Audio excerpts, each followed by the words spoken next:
안녕하세요 여러분. 오늘은 제가 피부 관리에 대해 아주 간단히 그리고 정직하게 알려드리려고 합니다. 스피카 스튜디오 컨텐츠와 동떨어진 내용이라 할까 말까 오랫동안 주저하고 있었는데 피부 관리에 대한 내용을 요청하신 분들이 꽤 계셔서 이번에 한번 깔끔하게 정리하고 넘어가도록 하겠습니다.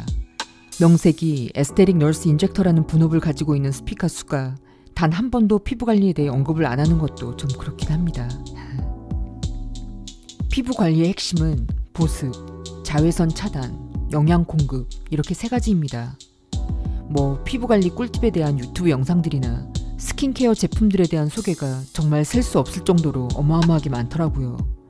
이 바쁘고 정신없는 세상을 살면서 그걸 어떻게 다 세세하게 지키고 종류별로 다 바르면서 살겠습니까?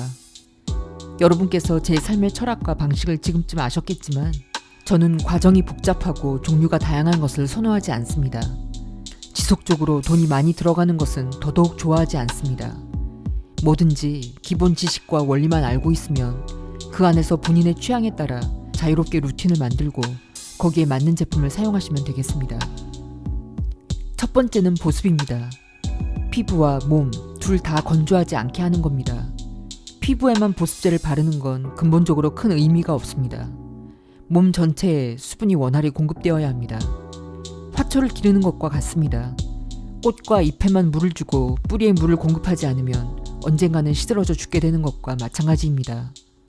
카페인 음료를 입에 달고 사시는 분들, 사우나에 가서 땀 빼는 거 좋아하시는 분들, 피트니스에 가서 땀 줄줄 흘리며 열나 뛰시는 분들은 이런 생활 방식을 고치지 않으면 피부 노화가 더 빨리 진행될 겁니다. 저는 매일 1.5리터 정도의 물에 깨끗한 용융소금 서너 티스푼을 타서 하루 종일 마십니다. 그냥 생리식염수를 마신다고 보시면 됩니다. 그리고 잘 때는 가습기를 틀고 잡니다. 겨울이라 난방 때문에 방이 건조하거든요. 건조한 건 못 참습니다. 얼굴에는 아무 보습제나 꼼꼼히 여러 번 충분히 발라야 합니다. 충분히 바르려면 용기와 포장이 화려하지 않고 향 처리를 많이 하지 않은 기본에 충실하고 가격이 착한 크림이나 로션이 좋겠죠? 보습제는 수분과 유분이 적절히 배합된 것을 쓰시면 됩니다. 슈퍼마켓에서 파는 저렴한 제품들도 솔직히 괜찮습니다. 보습제는 어떤 제품을 사용하느냐가 문제가 아니라 방금 전에도 설명드렸듯이 몸과 피부 둘 다에 얼마나 충분히 자주 수분을 공급하고 항상 촉촉함을 유지하느냐입니다. 스킨케어 제품들의 가격이 진짜 천차만별인데 사실 성능은 천차만별이 아니라는 건 이제 누구나 다 아는 사실입니다. 제품 용기 패키지 비용, 광고비, 중간 유통비, 브랜드 비용, 인건비 등이 다 제품 가격에 포함된 겁니다.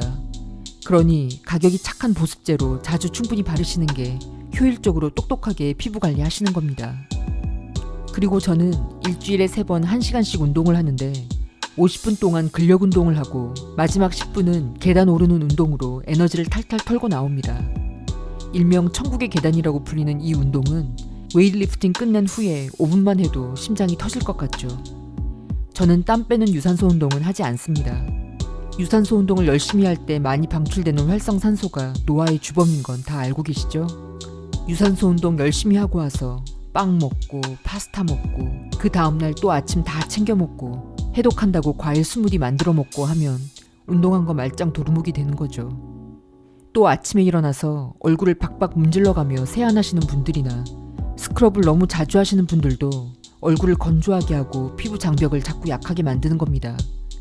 세안은 해 떨어지고 나서 자극적이지 않은 세안용품으로 부드럽게 문질러서 닦아내고 그 직후에 보습제를 충분히 골고루 바르시고 자기 직전에 또 한 번 바르시는 게 좋습니다.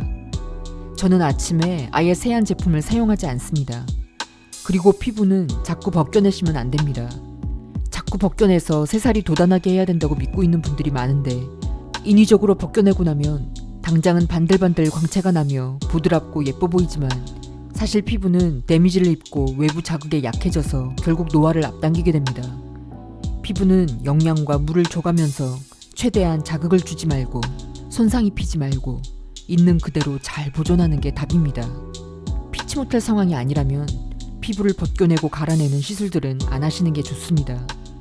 특히 일조량이 많은 시기에는 더더욱 하지 마셔야 합니다. 두 번째는 자외선 차단제를 반드시 바르시는 겁니다. 자외선 차단제를 바르기 전에 자외선이 피부에 어떤 영향을 미치는지 먼저 아셔야겠죠? 자외선은 파장의 길이에 따라 A, B, C 세 종류로 나뉘는데 그 중에서 피부를 괴롭히는 자외선은 UVA와 UVB입니다. UVA는 피부 노화의 주 원인입니다. 해가 떠 있는 한 그늘이라 할지라도 날씨가 흐리고 비가 와도 실내에 있어도 유리창을 통과하면서까지 피부에 영향을 줍니다. 파장이 긴 UVA는 표피층을 뚫고 진피까지 도달하여 피부 노화를 촉진시킵니다. 피부는 자외선이 침투하면 면역 기능의 일환으로 멜라닌이라는 검은 색소를 생성하는데 그것이 바로 기미와 주근깨입니다. 기미와 주근깨는 유전이나 호르몬의 영향을 받는데 이 자외선 A에 노출되면 더 악화됩니다. UVB는 대체로 햇볕이 강한 여름에 피부 표피층에 흡수됩니다. 일광 화상이나 피부암을 일으키는 원인이 됩니다. 최근에는 UVA도 노출 시간이 피부를 그을릴 정도로 길어지면 피부암 발생의 위험이 UVB만큼이나 높아진다는 연구 결과가 나왔습니다. 자외선 차단제를 보시면 SPF와 PA라는 영어 약자를 보시게 되는데 SPF와 PA는 각각 UVA와 UVB를 얼마나 잘 차단하는지를 나타내는 지수입니다. 자외선 차단제에 대해서도 설명하자면 복잡한데 그냥 쉽게 말씀드리자면 숫자가 높을수록 플러스 표시가 많을수록 더 효과적으로 차단하고 차단을 오래 지속하게 되는 겁니다. 저는 SPF가 50 이상에 PA가 플러스 3개 이상 되는 자외선 차단제를 선택하여 되도록이면 3시간 간격으로 얼굴뿐만 아니라 목과 손까지 꼼꼼히 이중으로 바르시라고 권해드립니다. 세 번째, 영양 공급. 사실 이게 핵심 중에 핵심이죠. 단백질, 미네랄, 비타민을 잘 공급해줄 수 있는 깨끗한 자연식을 드셔야 피부가 안에서부터 건강해지는 겁니다. 요즘 사람들은 탄수화물, 특히 밀가루로 만든 가공음식과 유제품을 너무 많이 섭취합니다. 제가 단언컨대 음식을 최대한 자연식으로 섭취하고 특히 밀가루로 만든 음식과 유제품을 끊어내면 얼굴에 뭐 특별한 거 바르지 않아도 피부가 100% 좋아집니다. 밀가루를 끊어내고 나서 고질적인 피부병이 나은 사람들도 많습니다. 저는 미국에 사는 현지인들이 먹고 사는 걸 보면 너무 불쌍하고 안타까워요. 식빵, 베이글, 파스타, 달달한 커피, 피자, 콜라, 가공된 밀가루 스낵들, 샌드위치와 가공육, 케이크, 쿠키, 아이스크림. 살 뺀다고 아침에 땀 흘리면서 조깅하지.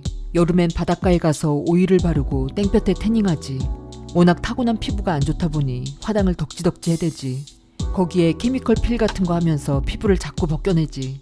안 그래도 안 좋은 피부가 점점 더 손상되고 늙어가는 겁니다.